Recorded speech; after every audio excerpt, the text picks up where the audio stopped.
And if any of those politicians, school board members, legislators were to go to a local university and see the postdocs there in any of the science fields and ask them, where did you get your K through 12 education? They'd find out a minority of the postdocs got their K through 12 science education in the United States.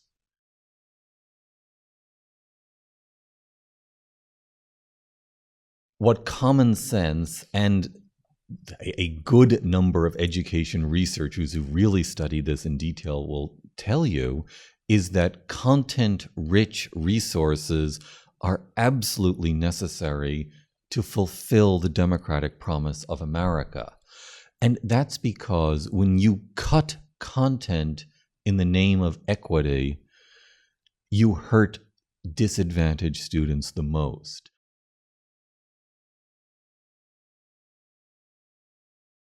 Young kids are naturally curious. They want to find out about the world. And that's sort of crushed out of them, I think. And the thing about the Franklin Standards that I think is really positive is that it not only focuses on preparing minds for informed curiosity. You have to have a grounding in facts, and at the same time, you don't want to ground your education so heavily in facts that it becomes rote learnings. I mean, we're not running madrasas here. We're running schools to produce informed citizens, and if we're not doing something that enhances curiosity but also enables students to explore that curiosity in a disciplined, informed way, then we're not teaching science to students.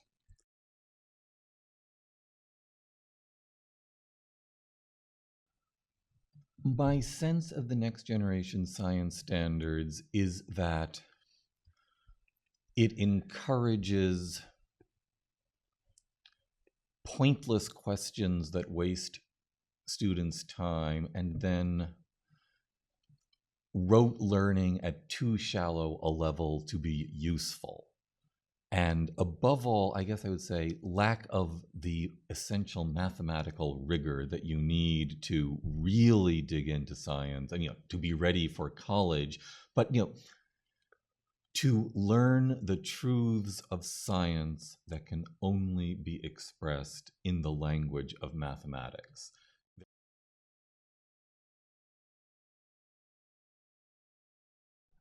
Benjamin Franklin actually has this wonderful experiment about how people were hidebound by their theories. There was this theory in Europe that going to the New World made you shorter, that you somehow decayed because, something about the air, the atmosphere, the climate was just sort of making you lesser and lesser. And so he simply, he was in Paris, during the American Revolution, our ambassador. He simply lined up a bunch of Americans, fellow emissaries, next to a bunch of fellow Frenchmen, and is like, the Americans on average are a little taller than the average Frenchman. Perhaps something is wrong with your theory.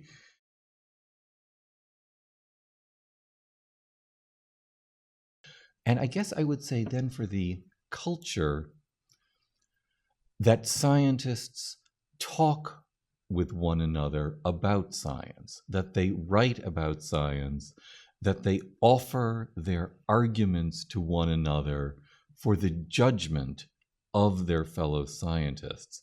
And this is not, it's not consensus, which is just authority, unexamined authority, again, by another name, but it's this mutuality to accept criticism and to frame your search for knowledge with a scientific character of humility, that other people should judge this, and wanting other people to take what you can, add their own search for truth, and correct you where you're wrong. Yes. All that is part of this Western tradition of scientific inquiry. And I think the Franklin Standards does a great job of separating what's a fact, what's a theory, what's evidence, what's the analysis of evidence, and how do you analyze it to make an inference that gives you a conclusion? And again, how other people can question you on that to make sure together we get to the truth without accepting the authority of either the monarch or the mob.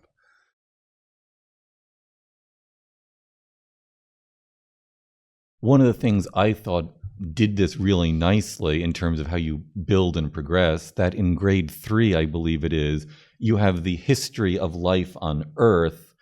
It doesn't tell you about evolution yet. That's the theory. It tells you the facts we know about life on Earth, the evidence we have, and then really important foundational knowledge like here is the Cenozoic, here is the Mesozoic, here is the Jurassic and the Triassic and the Cretaceous, and that this is the basic knowledge you need in 3rd grade, which you need to make sense of evolution later on. Yeah. Every 3rd grader knows what the Jurassic period is, but very few students actually know what the Jurassic period is. They know it from Jurassic Park and it has something to do with dinosaurs, for example, but putting it in the context of the broad spectacle of life is somewhat lacking presently, I think.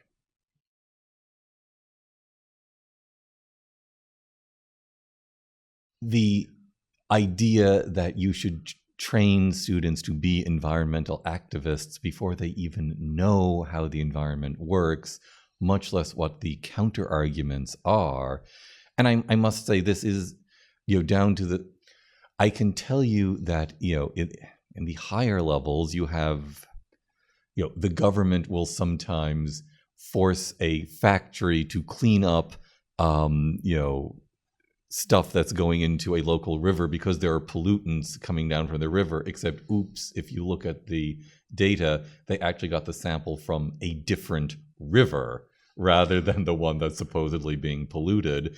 And when you go into the weeds like this, it makes you think you ought to at least look into the data before you start being trained to be an activist.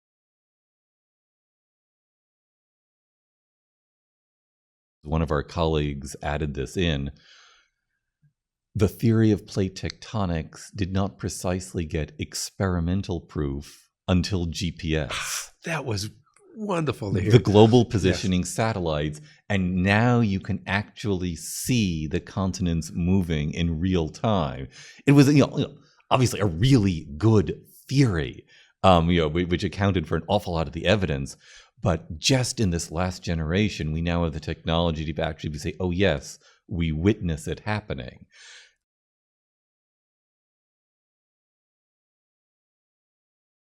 So you mentioned this concept of intellectual hospitality, and I was just at a conference where I threw that term around a lot, and it was a mystery to a lot of people there. These are professional people.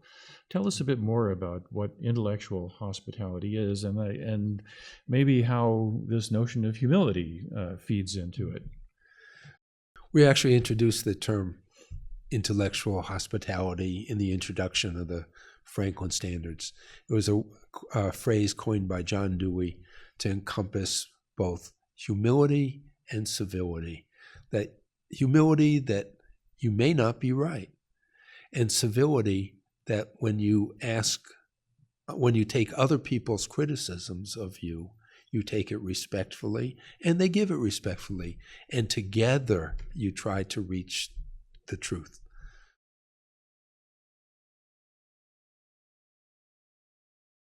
So we've put all this effort into producing these science standards. Where do we go from here? Where we go from here is to offer them to states, school districts, homeschooling parents, private schools, and we make our arguments. One argument is the current system isn't working terribly well. We spend something like the 5th most per capita of any OECD country. The results are 12th best.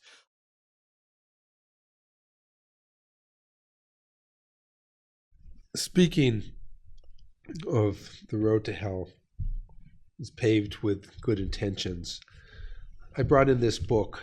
The type was set by Benjamin Franklin himself. It's The Religion of Nature, delineated by William Wollaston. And William Wollaston concludes that the pursuit of happiness by the practice of reason and truth is the truest definition. And the Franklin standards let people know that there's a truth, teach people how to pursue that truth, and that will bring happiness to anyone.